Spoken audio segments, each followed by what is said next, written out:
VIH/SIDA, un tiers des dépistages sont trop tardifs. L'Agence sanitaire Santé publique France vient de publier le bilan de la surveillance du VIH en France sur une période de 7 ans, en amont du SIDAction 2019. Ces données indiquent que le nombre de découvertes de séropositivité est désormais stable, une bonne nouvelle en demi-teinte car cela signifie qu'il convient à la fois d'intensifier et de mieux cibler le dépistage pour les populations les plus exposées au virus. La lutte contre le virus du sida a changé de visage grâce aux personnes vivant avec le virus de l'immunodéficience humaine, VIH, aux chercheurs, au personnel soignant ou encore aux différentes associations. À tel point qu'il serait possible de croire que le VIH/SIDA a disparu, après avoir tué plus de 35 millions de personnes depuis les années 1980 selon les chiffres de SIDAction. Malgré les nombreuses avancées comme 2 cas de rémission fonctionnelle, le virus est toujours là. Même en France où le nombre de découvertes de séropositivité VIH entre 2010 et 2017 est devenu stable selon le dernier bilan de la surveillance du VIH publié par l'Agence Santé publique France. Ainsi, environ 6400 personnes ont découvert leur séropositivité en 2017, dont 3600, 56%, ont été contaminées lors de rapports hétéro-well, 2600, 41%, lors de rapports IU-Lantromé 130, 2%, par usage de drogues injectables. Concernant les 2 principaux modes de contamination, on observe une stabilité du nombre de découvertes de séropositivité depuis 2010. Chez les usagers de drogue, ce nombre diminue, expliquent les auteurs de l'étude. Par ailleurs en 2017, 5,6 millions de sérologies, études du sérum, une partie du plasma sanguin, VIH ont été réalisées en laboratoire de biologie médicale, soit une augmentation de l'activité de dépistage de 12% entre 2010 et 2017. Mieux atteindre les personnes jamais dépistées. Cette augmentation n'est pourtant pas accompagnée d'une hausse du nombre de sérologies positives confirmées, d'où une tendance à la diminution du taux de positivité, de 2,2 à 2,0 pour 1000 sur la même période.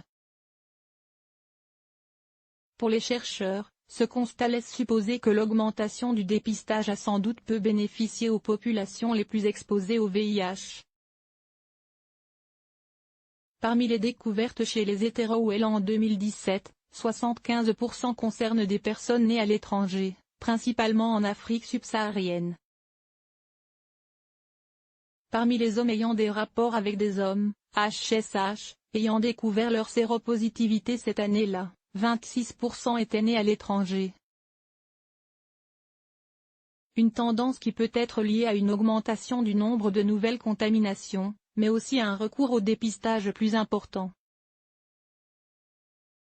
Mais l'agence sanitaire souhaite aussi faire savoir que le bilan est plus mitigé en ce qui concerne les découvertes de séropositivité car près d'un tiers d'entre elles sont toujours trop tardives. 30% des personnes ont été diagnostiquées en 2017 à un stade avancé de l'infection à VIH,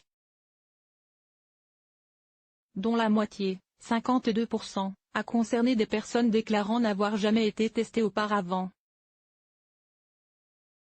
Dans les populations où un dépistage régulier est recommandé, hétéro-well nés à l'étranger et HSH, cette proportion était respectivement de 68% et 33%. Des nouvelles données qui rappellent l'importance de lever les freins au dépistage dans le but de réduire le nombre de personnes qui ignorent leur infection. Il existe plusieurs outils éprouvés pour se protéger. L'offre de dépistage en France est variée et s'adapte à tous les modes de vie.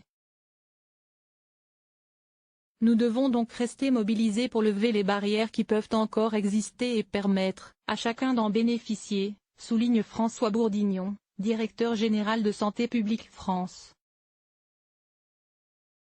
Il existe actuellement 4 méthodes de dépistage distinctes, l'autotest disponible en pharmacie mais non remboursé par l'assurance maladie avec un résultat en 30 minutes, un test anonyme et gratuit à réaliser dans des associations de lutte contre le VIH habilitées, un test anonyme et gratuit à réaliser dans des CEGID, centres gratuits d'information, de dépistage et de diagnostic, et le test sanguin en laboratoire. Enfin, Santé publique France souligne l'importance, outre le dépistage et le traitement des personnes séropositives, de promouvoir les autres outils de prévention disponibles.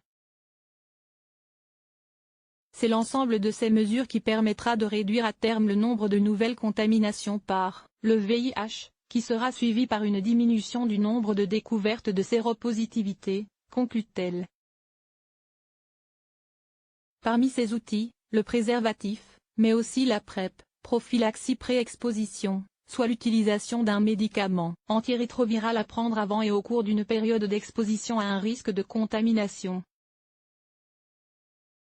Sans oublier le traitement post-exposition, TPE, donné à une personne séronégative après une prise de risque élevée et TASP, Treatment à prévention, qui permet de réduire la charge virale d'une personne séropositive.